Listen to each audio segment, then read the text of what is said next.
जय श्री कृष्णा। देखो बच्चों, आज हम बता रहे हैं आप लोगों को परमेय संख्या के बारे में। तो पहला हमें यह है कि परमेय संख्या होती क्या है। ठीक, देखिएगा। सबसे पहले तो यह है कि प्राकृतिक संख्याएं क्या होती हैं। तो हम शुरू करेंगे जैसे 1 2 3 4 ये सब आगे बढ़ाते चले जाएं तो ये सब तो क्या है आपकी ये प्राकृतिक संख्याएं। क्या है ये प्राकृतिक संख्या। और जब इसमें हम जीरो जोड़ देते हैं ये हमारी क्या है प्राकृतिक संख्याएं। प्राकृतिक संख्या। और जब इसे हम जीरो और जोड़ दें, इसमें जीरो से शुरू कर दें, 0 1 2 3 4 5 आगे तक कितने भी लिखते चले जाए। जब जीरो जोड़ देंगे तो ये क्या हो जाती है हमारी पूर्ण संख्या। क्या हो जाती है आपकी पूर्ण संख्या। ठीक है। इसके बाद है परमेय संख्या की अवधारणा क्या है। परमेय संख्या किसे कहते हैं। ठीक है। तो देखो अभी हम बात करते हैं आपसे। मेरी जेब में 500 रुपए हैं। कितने रुपए हैं 500 हैं। तो हम क्या करेंगे प्लस 500। क्या करेंगे प्लस 500। ठीक। अब मैं कहूं मेरे पास जो क्या है 500 रुपए मुझ पर कर्ज है किसी का। क्या कहें 500 रुपए मुझ पर कर्ज है। तो क्या करेंगे -500। क्या करेंगे -500। इसी प्रकार से ये कहें हम कि कोई हमने यहाँ पर वो लगाया टीला। ठीक है। एक डंडा का कोई ऊपर टीला बनाया और टीला की कह दी कि हमने उसकी 5 मीटर जो है 5 मीटर ऊंचाई है। कितनी ऊंचाई है 5 मीटर। तो जो सामान्य तल है उससे 5 मीटर ऊंचा है। अब हम क्या हमने 5 मीटर गहरा गड्ढा खोद दिया। 5 मीटर गहरा गड्ढा खोद दिया। तो वो 5 किसमें आ जाएगा -5। ठीक है। तो ये क्लियर हो गया। अब इससे आगे देखिएगा। सर हम लिख रहे हैं अभी।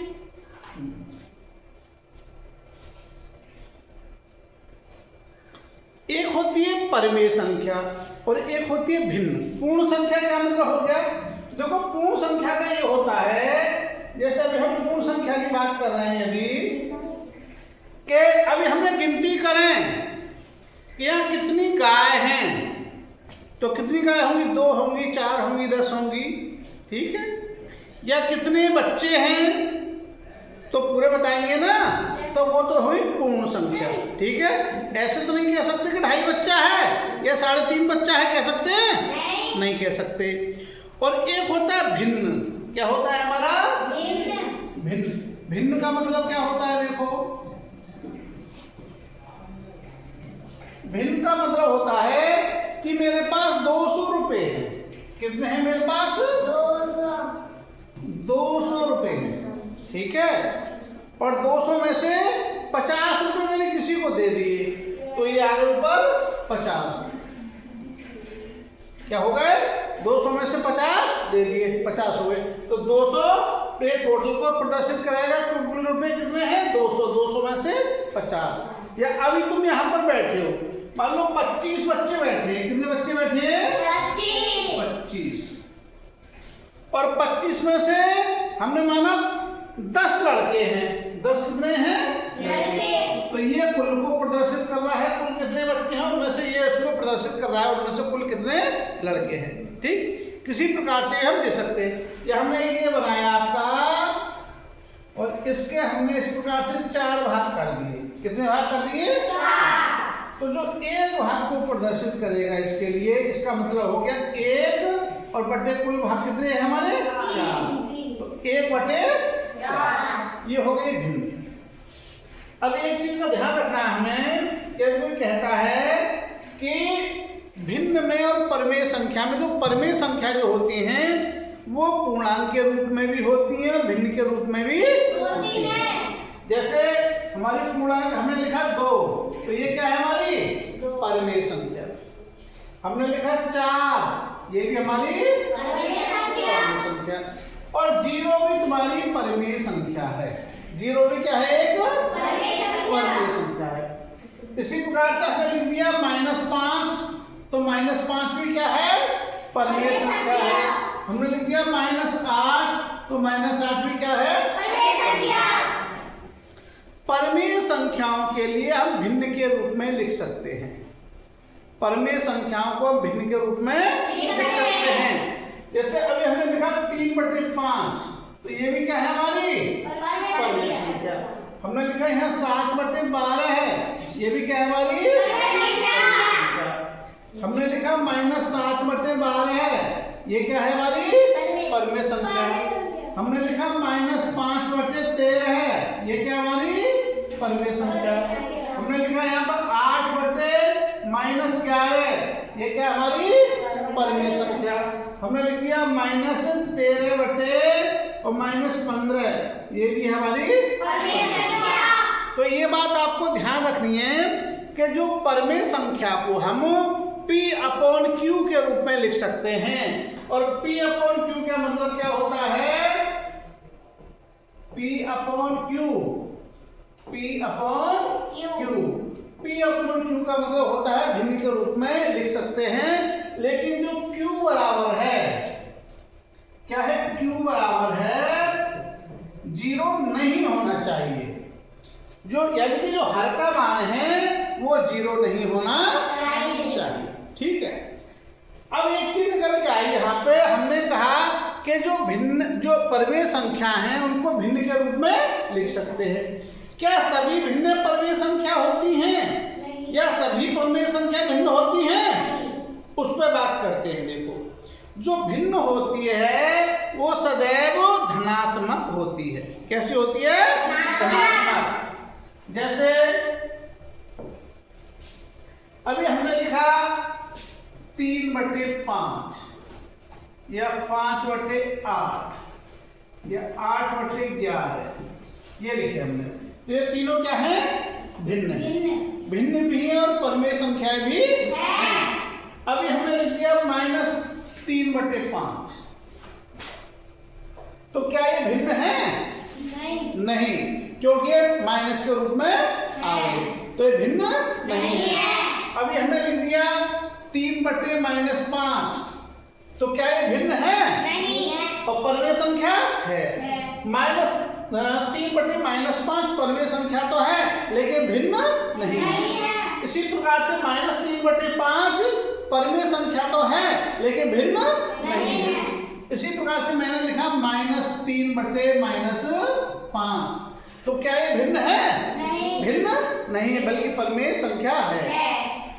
तो ये है कि जो परमेय संख्या होती है वो सदैव भिन्न होती है, लेकिन जरूरी नहीं है कि नहीं, जो भिन्न है वो सदैव परमेय संख्या होती हैं, और जो परमेय संख्या वो सदैव भिन्न ही हो, ये कंपलसरी नहीं है। जैसे कि देखो, ये आपकी क्या है, परमेय संख्या है, ये भी परमेय संख्या है और ये भी परमेय संख्या है। समझे ये क्या है?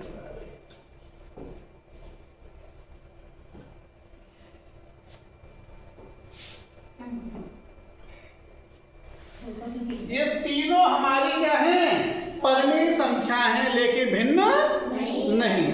इतना क्लियर हो गया? ठीक, आगे देखते हैं क्या दिया है उसमें।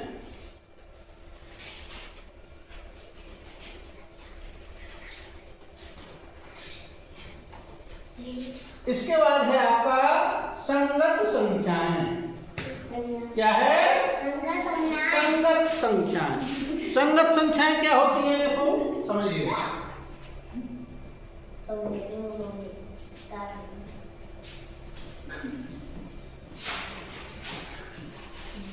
संगत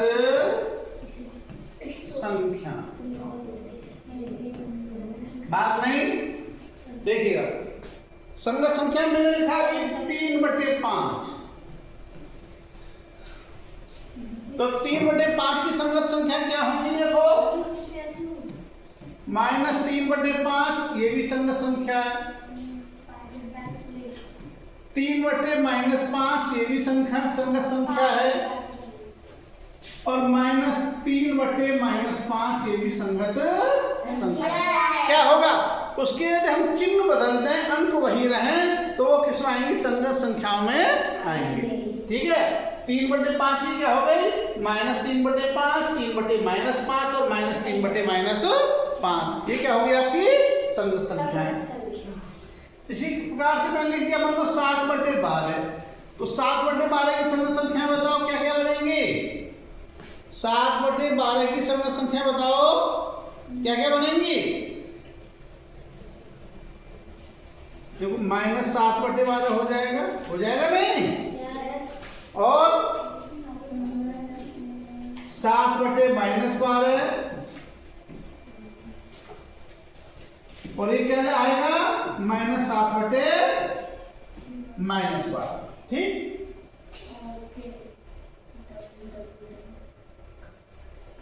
हो गया क्लियर? तो ये बताओ परमेय संख्या क्या हो गई? परमेय संख्या वो संख्याएं हैं जिनको हम P/Q के रूप में लिख सकते हैं। परमेय संख्या क्या है? परमेय संख्या वो संख्याएं हैं जिनको P/Q का मतलब हो गया जिनको हम भिन्न के रूप में लिख सकते हैं, लेकिन जिनके हर का मान 0 ना हो। ठीक है, जिनके हर का मान 0 ना हो। आगे देखिएगा,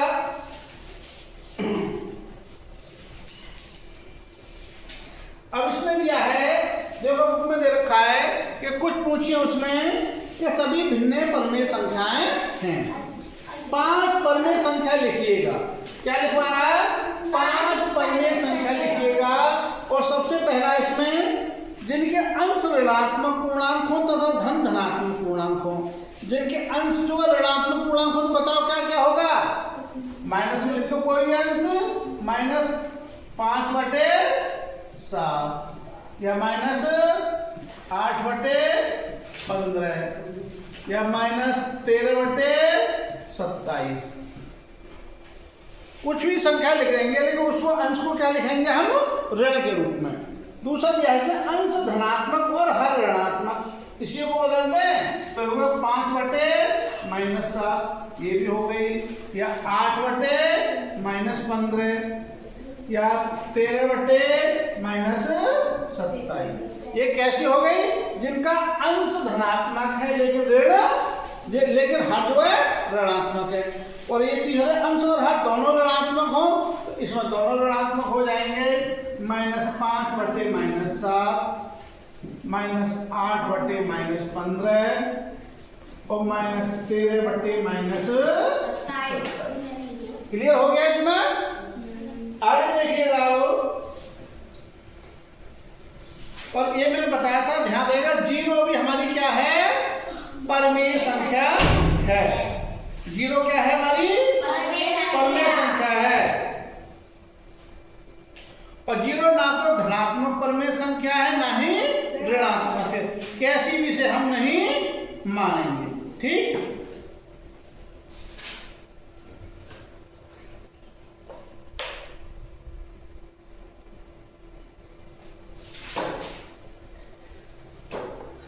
इसी प्रकार से आपको पहले बता दी मैंने कि यदि किसी भी परिमेय संख्या में अंश या हर में कहीं भी माइनस का साइन है तो आपकी भिन्न नहीं होगी। बताई थी मैंने? yes. जैसे अभी हमने लिख दिया -14/25 या हमने लिख दिया 17/-28 या लिख दिया हमने -15/-29। तो ये तीनों क्या है? परमेय संख्याएं तो हैं लेकिन भिन्न नहीं है। भिन्न के लिए क्या जरूरी है? धनात्मक होने चाहिए। हाँ, और देखो ये दोनों संख्याएं ऐसी हैं जिनको हम भिन्न के रूप में परिवर्तित नहीं कर सकते, लेकिन जहां दोनों हमारे माइनस के साइन हो दोनों में, अंश में भी और हर में भी। जैसे हमारा -15/-29 है, तो इसको धनात्मक कर सकते हैं यदि -1 की गुणा ऊपर कर दें और -1 की गुणा नीचे कर दें, तो किस में बदल जाएगा, ये प्लस में हो जाएगा और ये आपका 15/29 हो जाएगा। और 15/29 क्या होगी आपकी, एक भिन्न होगी। 15/29 क्या होगी आपकी, भिन्न होगी। ठीक है, तो इसका मतलब ये हुआ कि जिन परमेय संख्याओं के अंश और हर दोनों ऋणात्मक होते हैं, समझिएगा, जिन परमेय संख्याओं के अंश और हर दोनों ऋणात्मक होते हैं उनको हम भिन्न के रूप में परिवर्तित कर सकते हैं। समझे नहीं, वो भिन्न के रूप में परिवर्तित हो जाएंगे। यदि उनका एक भाग ऋणात्मक होगा, चाहे अंश या हर, तो उसको हम भिन्न के रूप में परिवर्तित नहीं कर सकते। ठीक, आगे देखिए,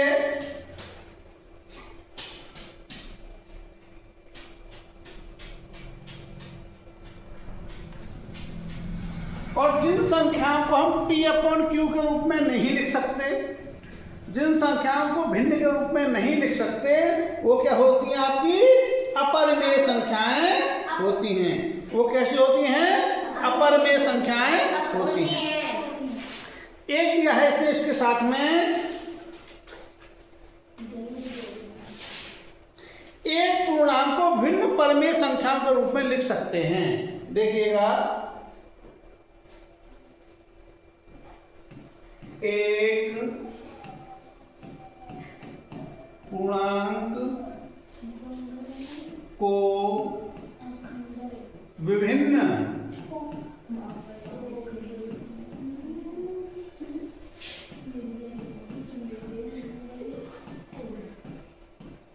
परमेय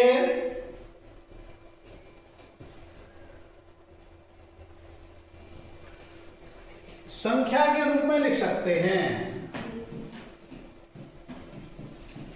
संख्या के रूप में लिख सकते हैं। ठीक है, कैसे लिख सकते हैं, देखिएगा, हमने यहां पूर्णांक दे दिया, कोई भी 4 दे दिया। कितना दे दिया, 4 दे दिया। 4 को कैसे लिख सकते हैं हम, देखो 8/2, ठीक है, 12/3 लिख सकते हैं नहीं,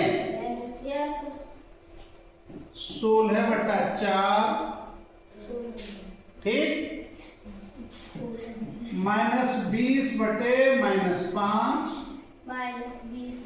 -20/-5, किसी भी रूप में लिख सकते हैं।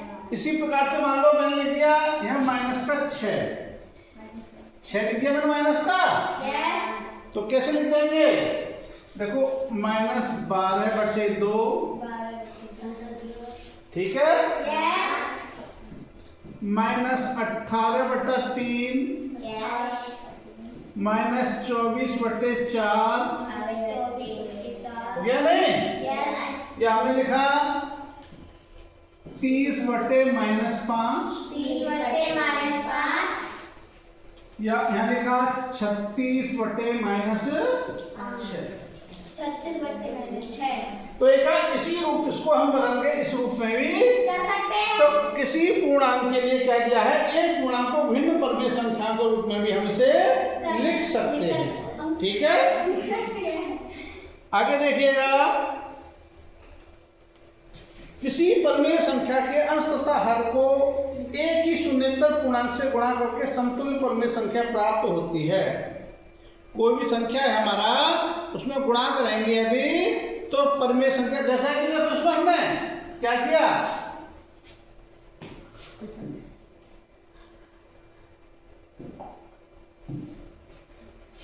भाई 2 की गुणा ऊपर की हमने यहाँ पे, यस,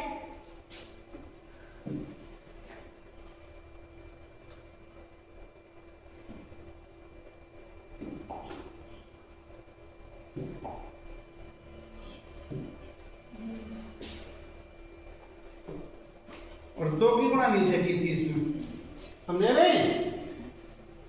यहाँ पे कितने गुणा की थी, 4 गुणा 3 की थी ना, और यहाँ भी 1 गुणा 3 की थी, तभी तो ये आया हमारा।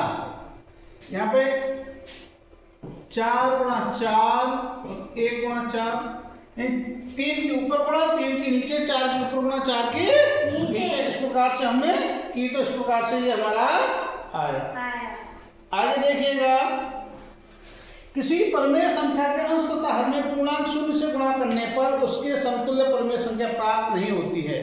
ये ध्यान रखिए, इसमें क्या है कि जिस प्रकार से कोई भी संख्या दे रखी है हमारी, देखिएगा अभी हमने दे दी यहाँ पे 3/5, 3/5 दे दी, तो ये लिख दिया 3/4, 3/5, 3/5 और 3/5। यदि हम इसमें गुणा कर दें, देखो 2 की गुणा कर दी हमने ऊपर, कर दी, तो कितना हो गया 6/10। यहाँ पर हमने 3 की गुणा कर दी, तो कितना आया 9/15। यहाँ 4 की गुणा कर दी, यहाँ हमारा 12/20। और यहाँ पे हमने कर दी मान लो 5 की गुणा, तो कितना होगा 5 दिया 15/25। ये किसी भी शून्य से अलग किसी संख्या की गुणा करेंगे तो उस प्रकार से हमें प्राप्त हो सकते हैं। जो वैल्यू 3/5 की है वही 6/10 की है, वही 9/15 की है, वही 12/20 की है, वही 15/25 की है। लेकिन यदि हम 3/5 में शून्य की गुणा कर दें, तो क्या प्राप्त होगा आगे 0/0। और ये परिमेय संख्या नहीं रहेगी, क्योंकि परिमेय संख्या में हर का मान 0 नहीं होता है। समझे, परिमेय संख्या में हर का मान 0 नहीं होता है, तो बदल जाएगी। ठीक, आगे दे रखा है इसमें, परिमेय संख्याओं के अंश तथा हर में उसके निरपेक्ष मानों के महत्तम सामर्थ्य से भाग देकर उस परिमेय संख्या के समतुल्य परिमेय संख्या प्राप्त की जा सकती हैं। किस प्रकार से, देखो जैसे ये संख्या है हमारा, यदि हम इसमें भी दोनों में कितने का भाग दे दें, 2 का दे दें, 2 का, इसमें 2 तिया 6 और 2 पंजे 10, आया नहीं। इसी प्रकार इसमें देखो 3 तिया 3 पंजे, कितना हो गया 3/5,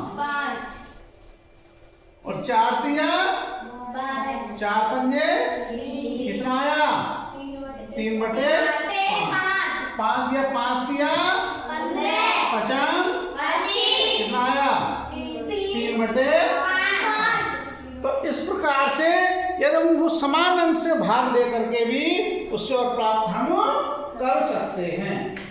ठीक है, इस प्रकार से समझ में आया आप लोगों को। तो ये बताओ परिमेय संख्या और भिन्न में क्या अंतर है, क्या अंतर बताया मैंने परिमेय संख्या और भिन्न में, एक बार रिवाइज करो उसे। परिमेय संख्या ऋणात्मक हो सकती होंगी, हो सकती हैं, लेकिन भिन्न हमारी कभी भी ऋणात्मक नहीं होगी।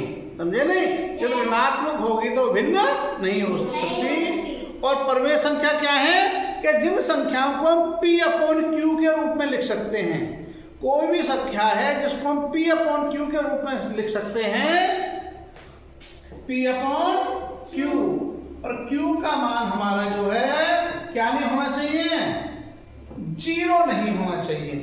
Q का मान 0 नहीं होना चाहिए, तो वो संख्या क्या होगी हमारी परिमेय संख्या होगी। ठीक है, और इसका आगे के लिए अगले चैप्टर में और इसके आगे डिटेल बताएंगे। जय श्री कृष्ण। यदि सबको पसंद आए तो सभी एक दूसरे बच्चों के लिए इसको शेयर करें। जय श्री कृष्ण।